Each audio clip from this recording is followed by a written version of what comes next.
all the memory of rainy afternoons, swingy Harlem tunes, motor trips and burning lips and burning toast and prunes.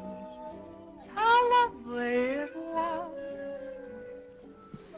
Thanks for the memory of candlelight and wine, castles on the run, and moments on the river line. Just the last name of the day. How lovely it was. Okay, our next and last speaker for today is Dr. Becky Powers. She's going to be talking about Gait and Falls Assessments. She is from the right here, third floor, South Texas VA, and she's an assistant professor at University of Texas Health Science Center here in San Antonio, right across the street. So give her a big hand, Dr. Powers. Hi, I'm Becky Powers, like you said, and I am a geriatrician. I am not a physical therapist or a PM&R expert, but just wanted to come and talk to you guys about a Gait and Falls Assessment that you can apply in the primary care type setting. And so I have nothing to disclose, and hopefully by the end of my talk today, you guys are going to be more comfortable with screening ambulatory older adults for falls, and comfortable with a brief assessment for gait and balance in older adults in the community. You may be able to evaluate for some things that may be causing falls in older adults, and then have an idea of how to intervene on those risk factors for falls that they have. And things that I'm hoping that you'll be able to take away is that we should be screening everybody over the age of 70 for risk of falling.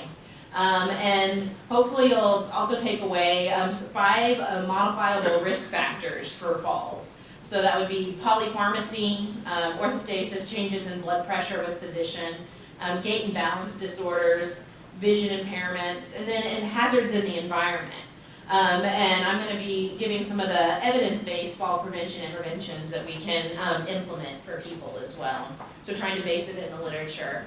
And so falls, you'd think it'd be simple to recognize one when somebody's falling and comes in the door, but a lot of times when people present to the emergency room, a big question comes up. Was this a fall or did they pass out? Was this syncope? Was it a seizure? And so there are lots of different definitions for falls out there, but most of them say that it's an event that was unexpected.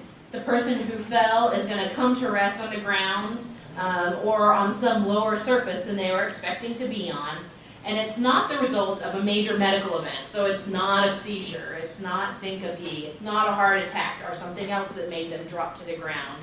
And they don't have loss of consciousness with it. And so it's a really common problem in older adults. For our community-dwelling older adults, about 30 to 40% of people over the age of 65 are going to fall each year. And once people hit 80 years in the community, about 50% are going to fall each year. In the nursing home, a more frail group, about 50% of people in the nursing home will fall each year. And then in the hospital, from looking at all age groups, about 15% of people are going to fall. And one of the biggest risk factors for falling is having fallen before. So 60% of people who have had a fall are going to be falling again in the next year. And it's something that really takes up a lot of healthcare costs and healthcare utilization because about every 18 seconds somebody is going into, an older adult is going into the emergency room because of something that happened with a fall.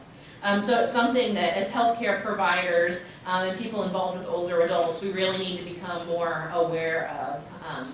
And so I'm sure everybody here has had an experience with someone who's fallen that they know, whether it's a personal experience or a patient care experience. But there's several famous people out there that can illustrate some of the points for falls. So Ann Davis, who was Alice on the Brady Bunch, she was actually from San Antonio. And she unfortunately passed away at the age of 88 when she fell in her home in the bathtub. Barbara Walters actually had a fall prior to President Obama's second inauguration. She was at the British ambassador's residence and fell down a staircase. And she had to be hospitalized for a cut on her forehead and a low-grade fever. Kurt Vonnegut, the author, he died at the age of 84 after he fell in his Manhattan home and sustained brain injuries. And then for the non-literary cultural people, we have Hillary Clinton has fallen twice. One at the age of 61, she fell while walking to the White House and broke her elbow. And then, as we already said, she fell again. And this was while she was traveling and walking to an airplane. And falls aren't just limited to people who know better, because William Beachell is a very forefront expert in aging in the United States. He was the first commissioner on aging. He was an expert in Social Security, long-term care, senior centers, and he played a key role in writing the Older Americans Act, but he died after complications from a fall. John Glenn, he entered politics much later in his life than he'd initially planned because he fell in 1966 in the bathtub, had a concussion and inner ear problem that kept him from being able to campaign at that time. And so falls really do affect a lot of people across all walks of life, and you can see that some of the things I was already talking about as effects of falls are playing out in lots of people. And so what happens after somebody falls? They can either have no injury and just stay at home and keep doing what they were doing. They could have a minor injury necessitating a visit to the emergency room and then returning home afterwards. Or they could have a more serious injury. This could result in things as serious as death, or it could be that once they're hospitalized, they can return home, plus or minus having home help or skilled help at home. Or this may be the event that gets them into skilled rehab. They may be one of the lucky ones who can go home, or this could be the event that leads to long-term placement, either in an assisted living facility or long-term custodial care. And so one of the reasons to really care about falls is they can be the sentinel event for loss of independence. Falls have been associated with declines in functional status, long-term placement, increased healthcare utilization, and then fear of falling, which is something that can actually wind up being another risk factor for falls that we'll talk about in a little bit. And another thing to note about fallers is about half the people who fall have a long lie. A long lie is when somebody is on the ground for at least an hour before they're found and picked up. And so that's going to predict a lasting decline in functional status. About 50% of people are unable to get up after they fall. This can lead to medical issues like dehydration, breakdown of the muscle with rhabdomyolysis. They can get pressure sores. They can get like an aspiration pneumonia from being down on the ground. And so it can really lead to a lot of issues. There was a study that was done looking at people over the age of 90 with a one-year follow-up. And they found that 60% of those people over the age of 90 fell in that 1 year, and 80% of them were not able to get up afterwards. Some of them had a long lie, and out of the people who fell and had a long line, most of them had an emergency call device, like a Guardian Alert or a Life Alert type of system, but 80% did not use that alert button. And cognitive impairment really had a lot to do with that as well.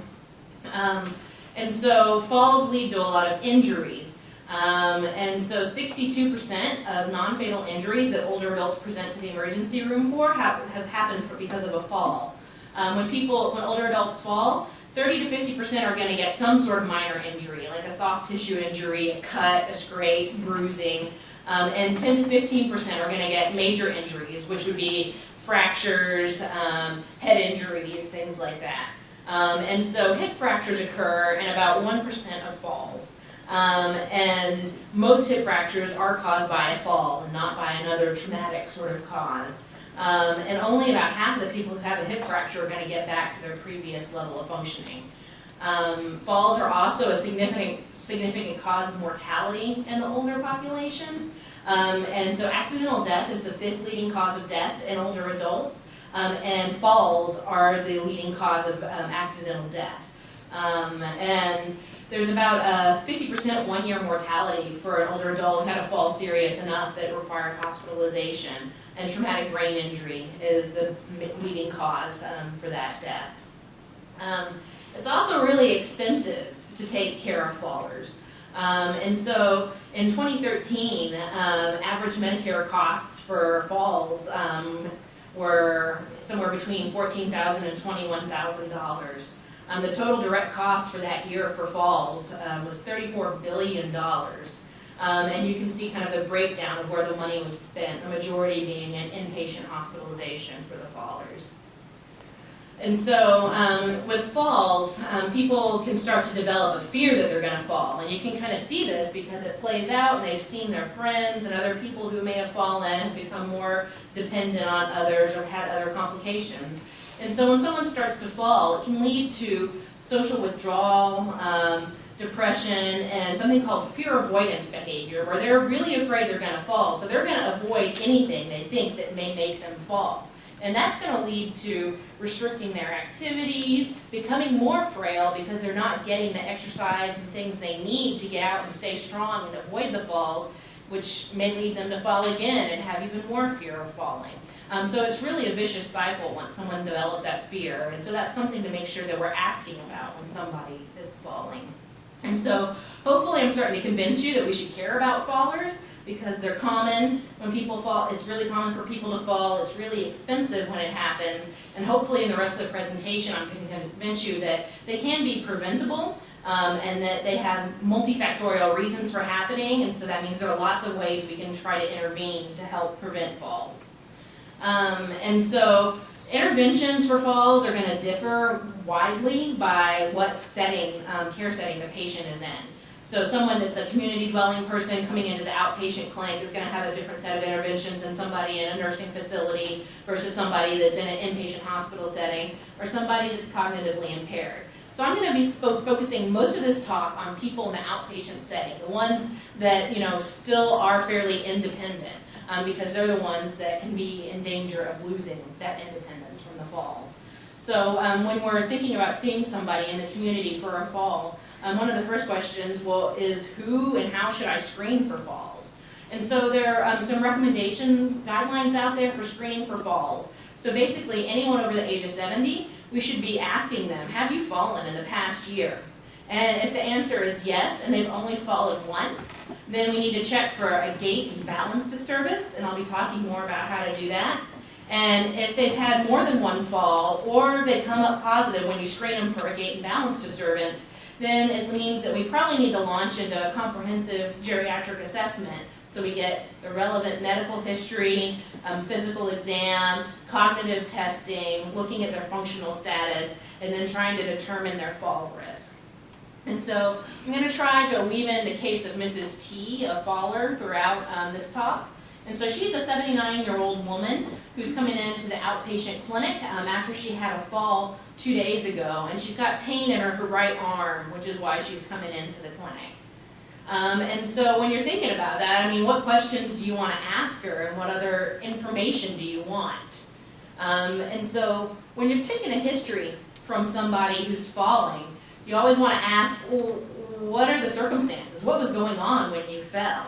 You want to ask about associated symptoms. So were they feeling sick beforehand? Did they have any pain anywhere? Did it feel like their knee was going to give out? Did they feel their heart beating fast? You want to know what other medical conditions they may have, what medications they're taking, what's their functional status like? Are they completely independent at home, or are they needing help doing things like bathing, dressing? And then also if they're using any substances. It's something that's often overlooked in the older population, but alcohol and substance use still is fairly prevalent in that population and can definitely lead to falls. And so when you're asking them about a fall, you want to see how often are you falling. Generally, we want to know how many times have they fallen in the past year. And you again want to ask about the symptoms around the fall, and you always want to make sure that you know if there were any injuries that happened with the fall. And so talking to Mrs. T, we find out that she's actually fallen 3 times in the past year, including this fall. And so this most recent fall, her granddaughter and great-grandson were over visiting, and the great-grandson left his toy truck out in the hallway, so she tripped over that when she got up to go to the bathroom in the middle of the night. So when she fell, she bruised her right elbow, but she's able to straighten it and doesn't seem to have any major damage from it. But she had no symptoms before the fall. She really felt like she just tripped, and she didn't have any loss of consciousness. But she is afraid she's going to fall again.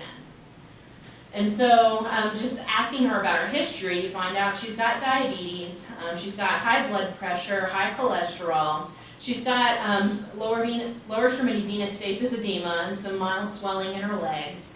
Occasionally she has some problems with insomnia.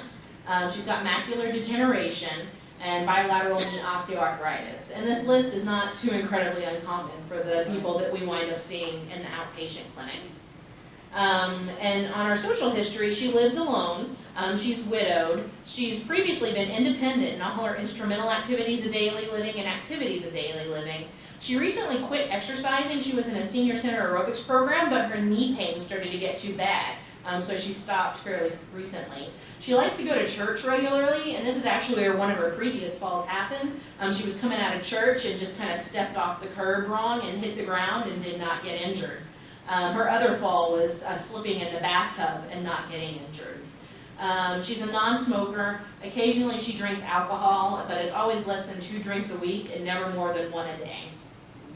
And so now we know that she is somebody who's screening positive for falls. And so what do we need to do to assess her balance and gait?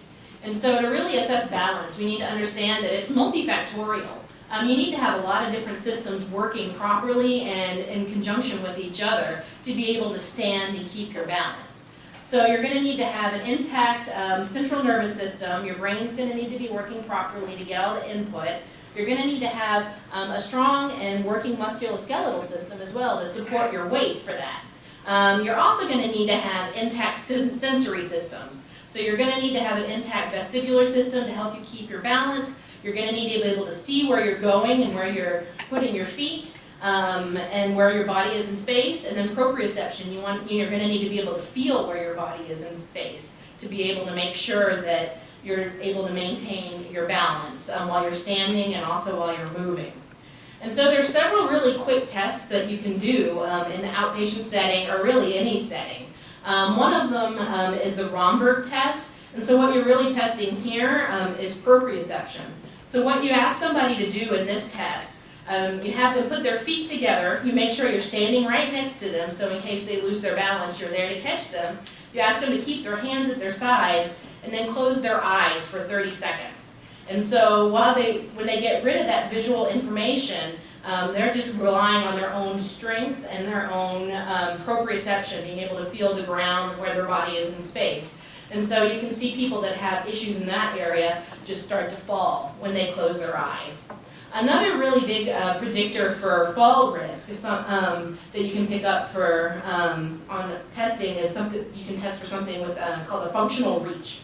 So the functional reach test, you have a ruler or a yardstick, something on the wall. You ask the patient to hold their hand out while they're standing straight along the wall. And so you see where the tip of their finger ends on the ruler.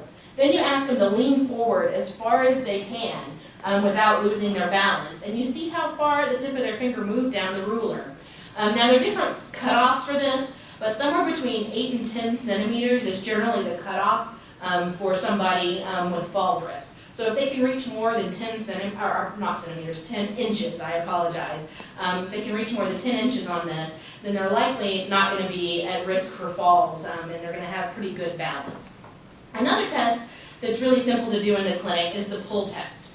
And so with that test, you ask people to stand with their feet together, they keep their eyes open this time, and you stand behind them. And you basically say, I'm going to tap on your shoulders, and I want you to try to keep your balance. It's okay if you take a step or two, but I just want to see how good your balance is. And so you come up behind them, you tap on their shoulders. I do it lightly once first just to let them know what it's going to feel like. And then I pull a little bit harder. And then you watch to see. If they can keep themselves upright and not need to take a step, that's great. If they just take like one step back and still keep their balance, that's also good. But you'll see some people that just kind of go back like a timber that's been cut.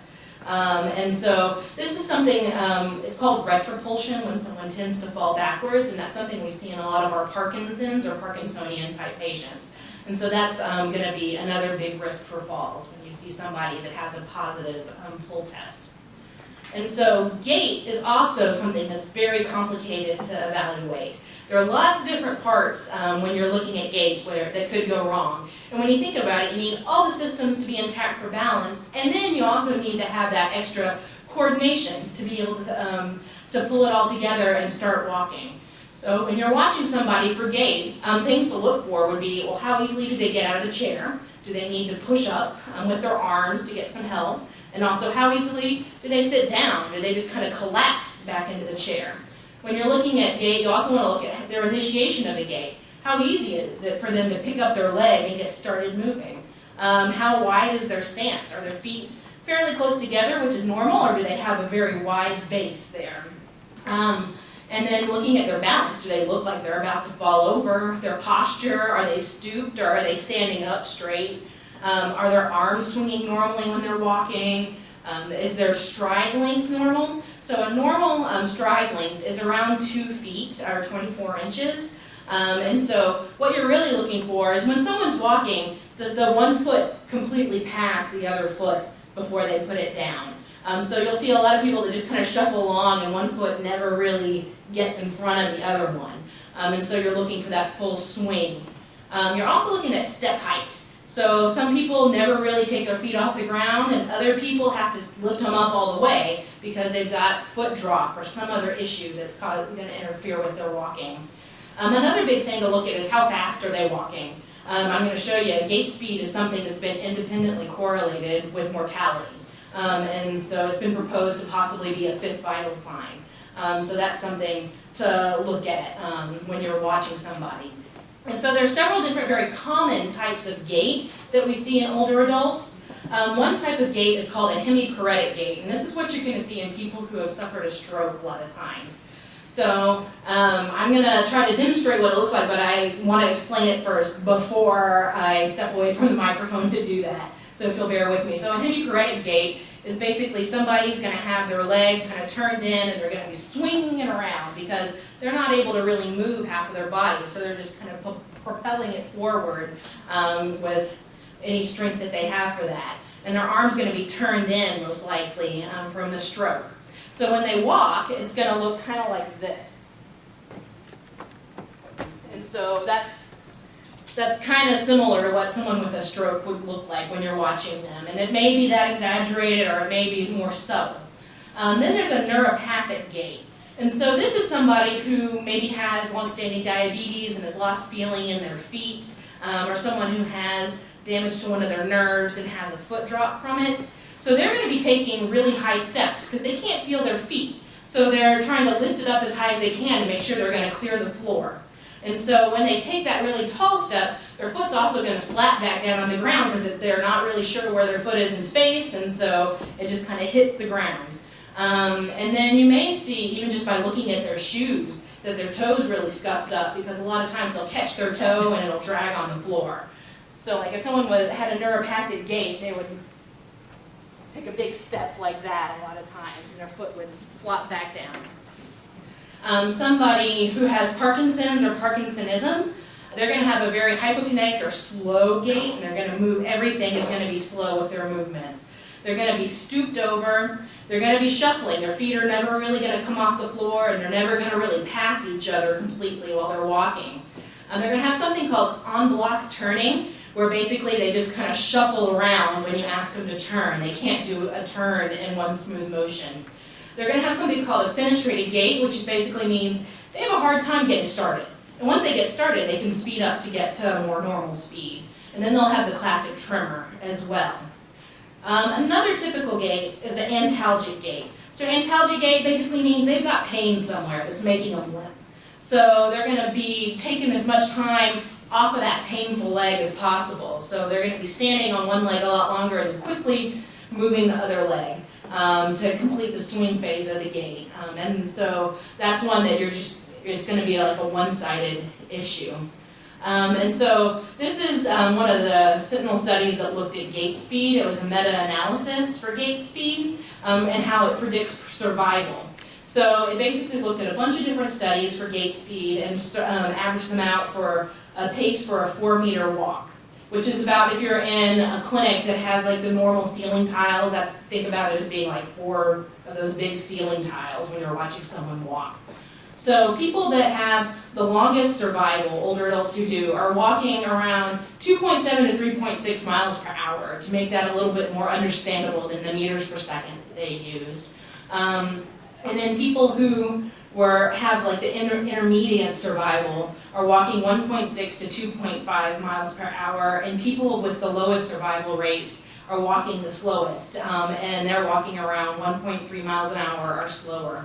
And when you're walking that slow, you're barely able to walk at all. So if you can think about the speed, like if you've ever gotten on a treadmill, that's the kind of the easiest way to think about how slow some of these people are walking. And so another way just to easily test in the office or when you're seeing somebody and just look at their gait is the get up and go test. A lot of times you can avoid this if you are bringing the person back to your office. So if you're calling them from the waiting room or whatever, you can watch them as they get up out of their chair and slowly start to walk with you back to the office.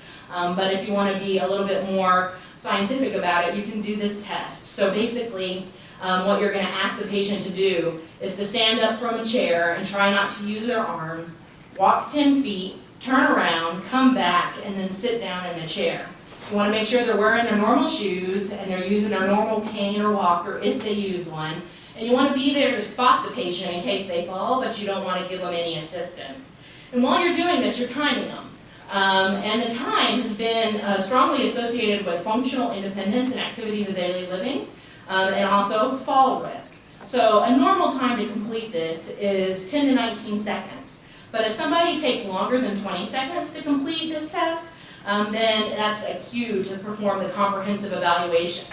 So those 70 or older people who screen positive for one fall and you're doing the gait and balance assessment, if it takes them longer than 20 seconds to do this, you know you probably need to go and do a full fall assessment on them. And again, you don't have to just look at time on this. You can also use it to evaluate their gait and balance and look and make sure that you always know if they're using a walking aid and what kind and if it's appropriate for them or not. And so there are a lot of different walking aids out there that older adults use, and some of them have the appropriate aid that's fit appropriately to them, and others don't, because you can go just to the drugstore and pick these up a lot of times. And so we've got examples here of different types of canes. That's the first thing that I'm going to talk about.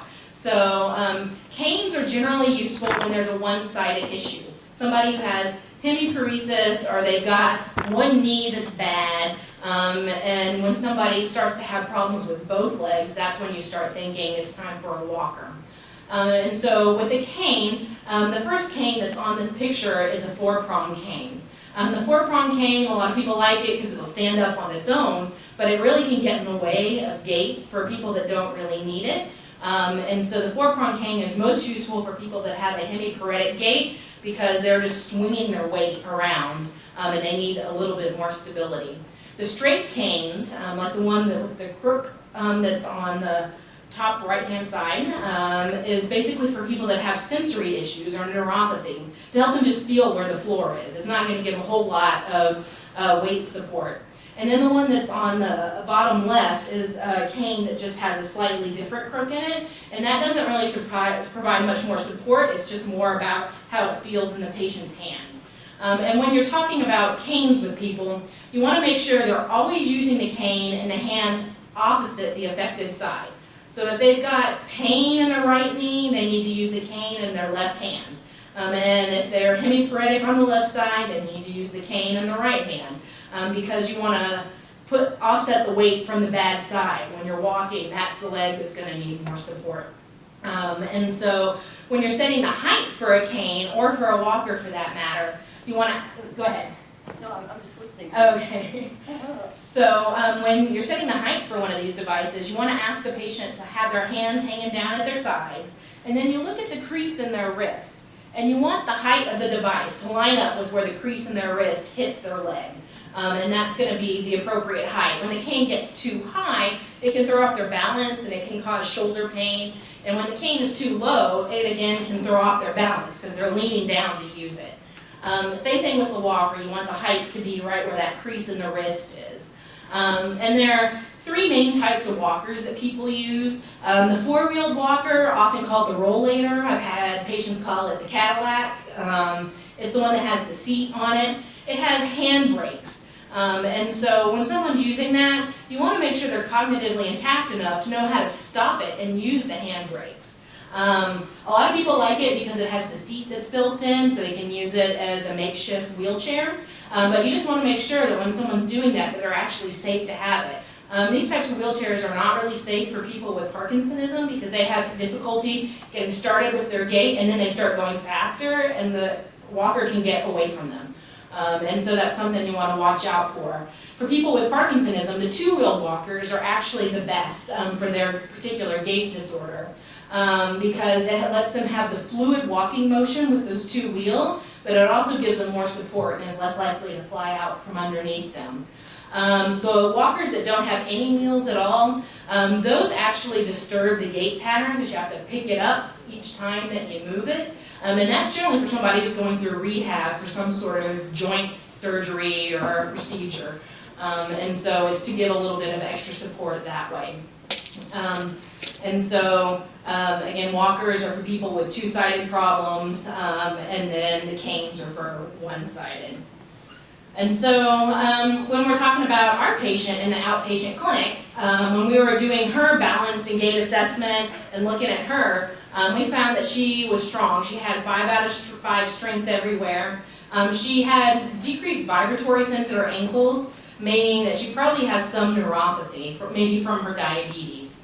The pull test, when we were pulling on her, she did not have retropulsion. She wasn't falling backwards. She could keep her balance. She reached about 9 inches on the functional reach, so somewhere kind of in the middle between the two published cutoffs for that. So she may be at risk for a fall because of that. But her get up and go took her 24 seconds to do it. She had to use her arms to push off. It looked like she was in pain when she was walking. She was limping, and she was pretty slow, and she had a hard time turning around to come back to her chair. So all of that kind of leads up to, hey, she's probably not doing too well. Had no assistive device with her.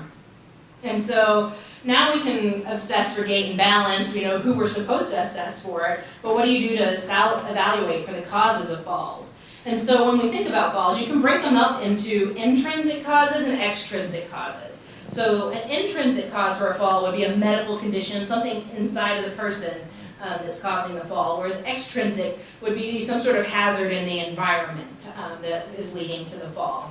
So when we talk about the intrinsic factors for falling, which are the ones that as healthcare providers you should be trying to find. A lot of people in the community without healthcare backgrounds can find some of the environmental hazards fairly easily, but when people are coming to you, getting this extra information can really help.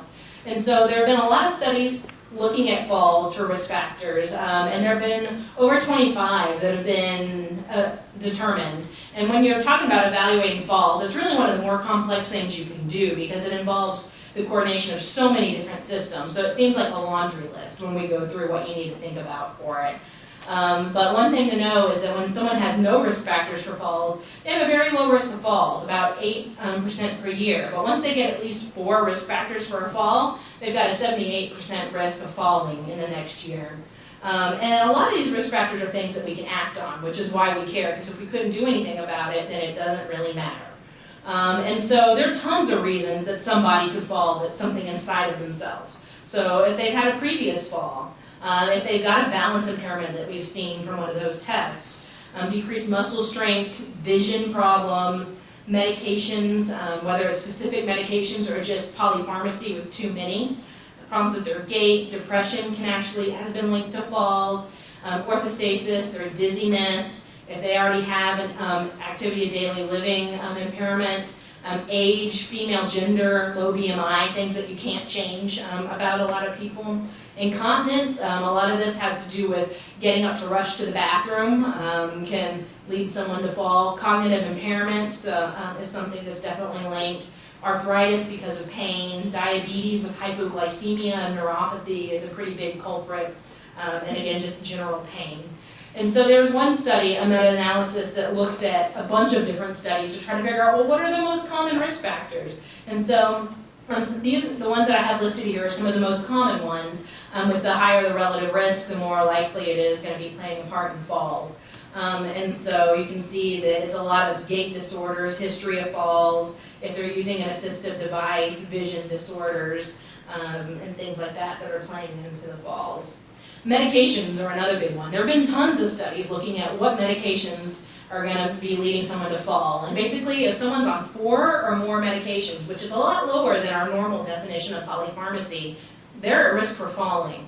And so medications that are generally implicated in falls, pretty much any of this psychiatric medicine, so antidepressants, recently SSRIs were kind of in the news about being their fall risk link, neuroleptics, antipsychotics, benzodiazepines, sedative hypnotics, and then a lot of our cardiovascular drugs have been linked to falls in these studies. So diuretics can be, possibly through orthostasis. Some of the anti-arrhythmetics and digoxin have all been linked to falls. And then a lot of other things from the Beers list had, but these are the ones that come up over and over again in the literature. So what medications was Mrs. T, our patient, on?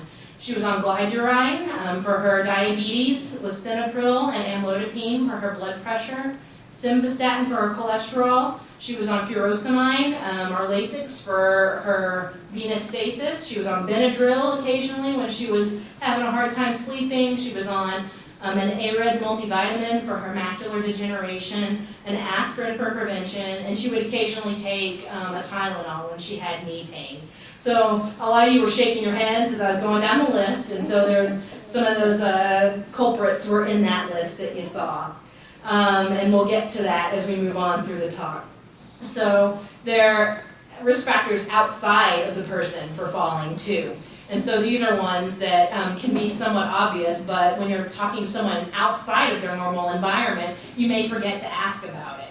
So low lighting, stairs in the house, furniture that's blocking the way or unstable that could give way if they're using it for balance. Throw rugs are a big culprit, as are cords that are running across the floor. Low beds and toilets, it takes a lot more core strength and strength in your legs to get off of something low, and that can lead to a fall. If they don't have grab bars or other safety devices in the bathroom, sometimes that can be linked to it. Pets are another thing. Unsafe footwear, a lot of little old ladies wearing their heels all the time, or people wearing sandals. Yes? So are you asking these questions of her? Or Yes. you go make an assessment based on So there are different ways to do it. If you're a provider in the clinic, then you can ask those questions and see if it sounds like that you need to send someone out. And then we'll see later, one of the interventions is to send somebody out for a home safety evaluation. And those home safety evaluations are generally most effective when you have an occupational therapist do the evaluation. So you can go out to the house to look at these, but it's also things to ask about and see. We have a lot of resources that we can send for our veterans through prosthetics. We can, just as a primary care provider, you can go into prosthetics and order grab bars, or you can order a raised toilet seat. You can put in for a HISA grant to see if somebody can have their bathroom remodeled, or to work on the pavement that's broken outside their house. So we have a lot of resources for our veterans that we can order for the home safety, besides just sending someone out to do the assessment. And so the rest of the physical exam for our patient, we found out she was orthostatic. Her blood pressure drops when she stands up. And her vision, we knew she had macular degeneration, but she's got fairly bad vision, especially in her right eye. She's got crepitus, so cracking in her knee that you can feel from the arthritis, and she's got edema in her legs or swelling, and her cognitive testing was normal. And so other testing you can think about doing for people when they're falling, it's all going to be tailored to what their experience is, but you can consider ordering a CBC, chemistries to make sure that there's no electrolyte problem that could be leading to this. Thyroid. B12 is a big one because if they have low B12, it can lead to neuropathy and numbness in their feet. Vitamin D, I'm going to talk about it in a minute, has been linked to falls, and supplementing that in people who are low can prevent falls. And then the rest of the exam can be just as indicated. So if you think that they're falling because they're having a small seizure, then order the EEG. But there's no reason to do that on a routine basis for people. And so doing that workup, we found out that our patient had a low vitamin D level, and our hemoglobin A1C was 5.8, which is fairly low for somebody who is older and starting to have some geriatric syndromes. And so thinking about how do I intervene? And so things in the literature that have been proven to not be effective before we get to the things that have been proven to be effective. So nutritional supplements, nothing has been proven to be effective to prevent falls, neither anything in hormonal therapy. Bisphosphonates do not help prevent falls. They may help prevent fracture if somebody does fall. And then doing a risk assessment, so just going through and doing the assessment up to the point that we've done it already without actually intervening isn't going to do anyone any good. Just educating the patient about fall risks and hazards on its own without doing anything else has not been shown to help. And then doing cognitive behavioral therapy also has not been shown to help for falls. Some things that have been shown to help, and a lot of this is going to come from a Cochrane database, or Cochrane review. And so withdrawing psychotropic medications has been shown to decrease fall risks, and getting a prescribing modification program as well. And so a prescribing modification program would be run by a pharmacist to do a medication review and make sure that they're getting rid of the medications that could be implicated in falls. And so things that you can do, not being a pharmacist, would be reviewing medications every time you see somebody and making sure you know what's changed on their list.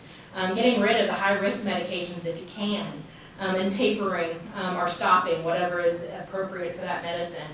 Before adding anything new, think about how it's going to interact with the patient and falls, and avoiding medications if at all possible and opting for non-pharmacologic treatments. And then a big thing you can do is to instruct the patient to always carry an updated medication list.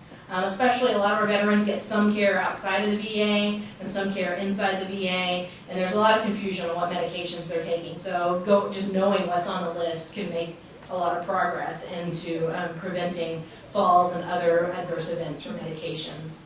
Vitamin D has been implicated in falls as well. There have been 3 big studies, or 3 big things that I wanted to talk about with vitamin D in falls. And so they found that supplementation has increased or decreased fall risks, but that's only when people have, only when you get them up to a serum level of 60. Normal is 30 for that.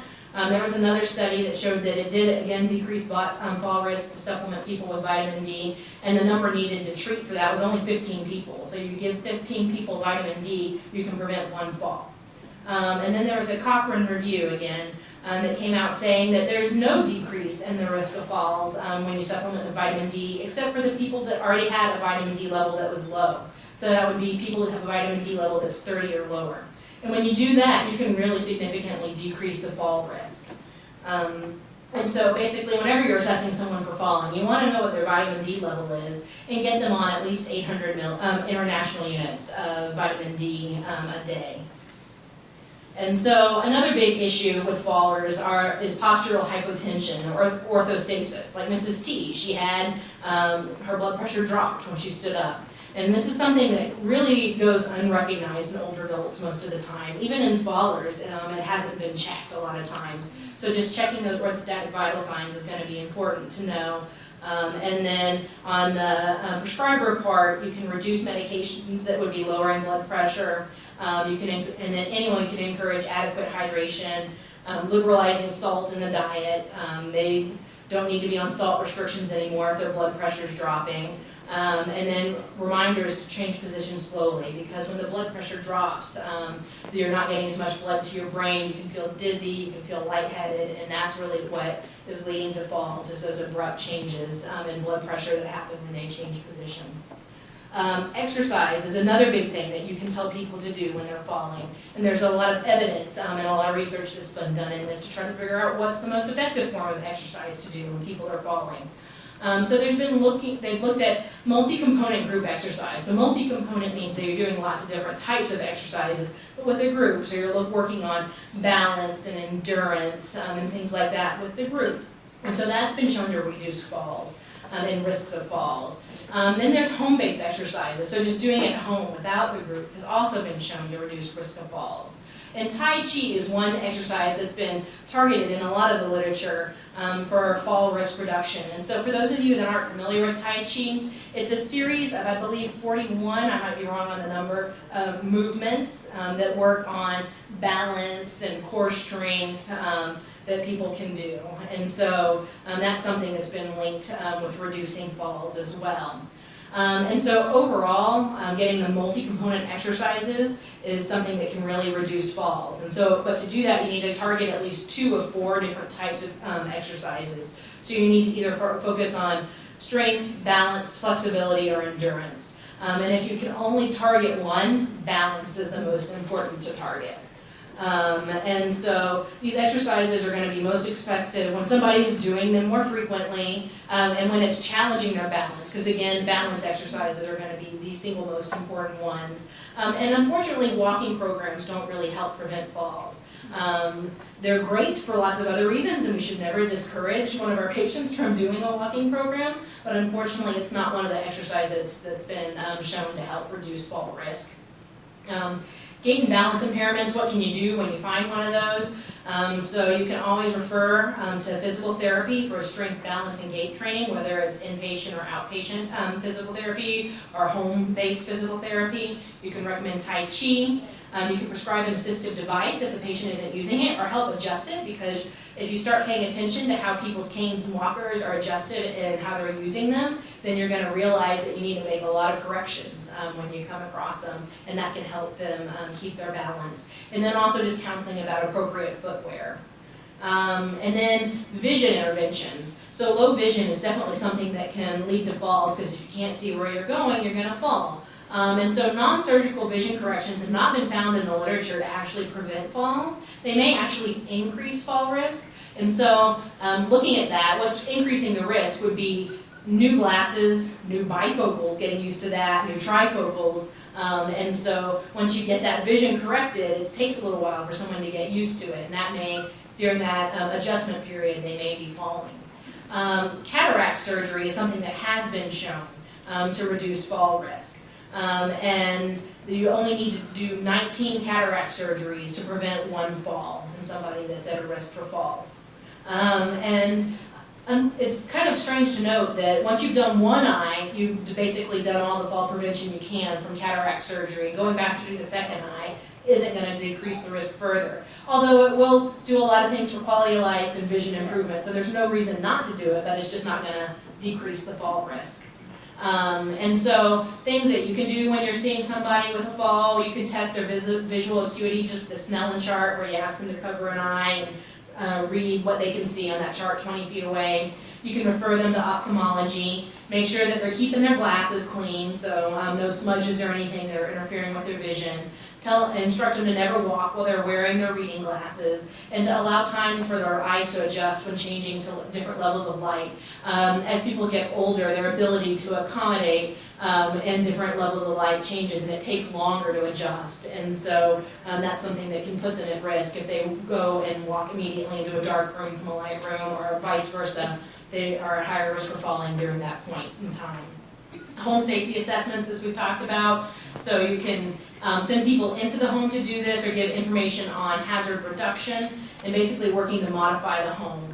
And so installing safety devices such as the grab bars and things that we talked about, talking about getting rid of things like throw rugs around the house, and then just have a recap for reminding us that those guardian alert or life alert buttons for people that wind up having a long lie on the floor, even if they have the button, this is another study that showed that they aren't pushing the button.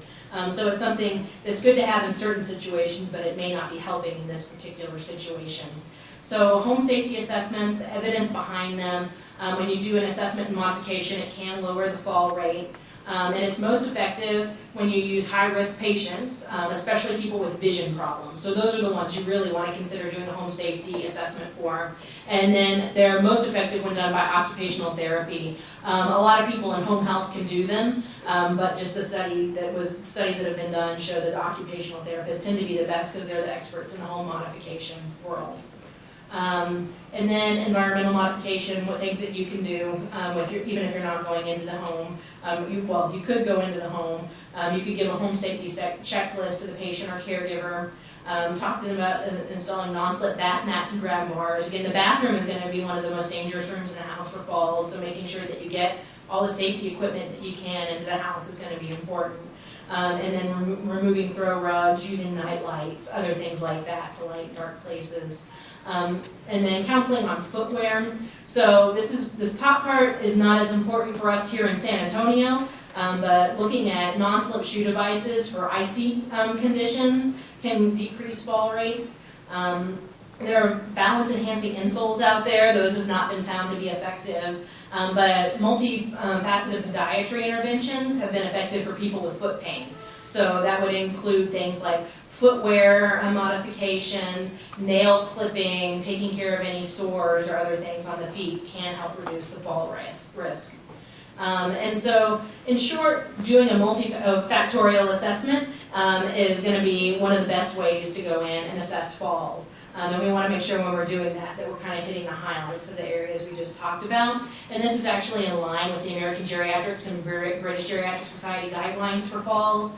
And so they basically want us to do a multifactorial risk assessment for all older adults with falls or gait and balance problems, so those people that screen positive. And so the components would be evaluating feet and footwear, evaluating for fear of falling and functional ability, making sure that we're talking about exercise with them, doing an environmental assessment, looking at their medications, and expediting cataract surgery if at all possible. And so looking at our patient, her specific risks, she had abnormal gait, her medications, she had a lot of them, and specifically her glyburide could be lowering her blood sugar too much, her lorazepam could be causing problems, her diphenhydramine, Benadryl has been implicated in falls, as well as taking furosemide or a diuretic at night. She also has pain and arthritis that could be causing her to fall. She has orthostatic hypotension, vision impairment, and the environmental hazard of her grandson's toys, and a recent lack of exercise. So there are lots of different areas that we found that could be a target. And just targeting a couple of them at a time can actually help to reduce the risk. So what we could do for her, stop the medications that we were talking about, so the psychoactive ones, the Benadryl and the lorazepam, and we could stop the Lasix and replace it with compression hose, or she still needs the Lasix, put it in the morning instead of at night, so she's not running in the dark to go to the bathroom. Reduce her blood pressure medicines, because she was on 2 different blood pressure medicines as well, and her blood pressure was dropping. Change her blood sugar medicines. Start her on vitamin D because she was low. Get her to see physical therapy and treat her pain so she can start exercising again. Make sure that she gets a good formal vision evaluation, a home safety evaluation, and then limiting alcohol use as well. So in summary now, hopefully falls are a big, wide topic where, as you can see, there are lots of different things that could be causing them, but hopefully now you have a better understanding of screening, assessing, evaluating, and implementing changes for fallers. Let's see, any questions? Oh, we got a question from.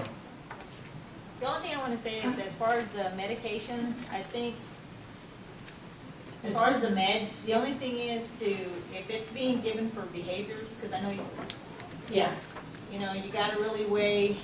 Well, that's why you have to take the whole patient into account. You shouldn't just say, oh, you're falling, now you're off all your meds.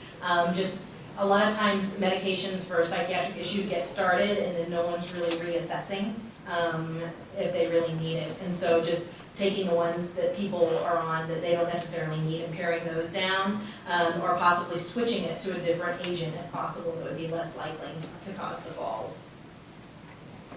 Oh, yes? My question is can the clinic in Corpus Christi, do they have the ability to get these grants or assistive devices for the vets there? I'm not familiar with the Corpus Christi Clinic.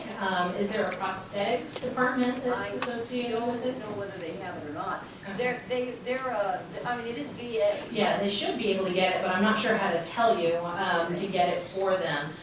Here we order it through prosthetics. Oh, does somebody know? Yes, the Corpus Christi, all the clinics down in the valley and up here, the physicians, all they have to do is put in a prosthetics request, and it will either be shipped from here, and they get it within 7 days. Okay, so they don't have to come to prosthetics here to pick it up. They can. What about if there's a need for a revision in the bathroom for safety? The physician has to put in a prosthetics request for a histogram. Okay. Any other questions? Okay, great job. Good job. Thank you so much for that presentation. Very good. Very good. Last name, not powerful nothing, right? Powerful messages. Okay. Well, thank you so much. This is concluding. We're concluding the fourth day of Summer Student Aging. Tomorrow is day 5, last day. We're going to start off with Dr. Fox giving her Aging Eye talk, and thank you again for attending all day, and we'll see you tomorrow morning, 8 o'clock sharp. Drive safe, take care. See ya. See ya. Swingy hollow tubes, motor trips, burning lips, burning toast. How lovely it was. Thanks for the memory of candlelight and wine, castles on the Rhine, the Parthenon, And moments on the Hudson River line.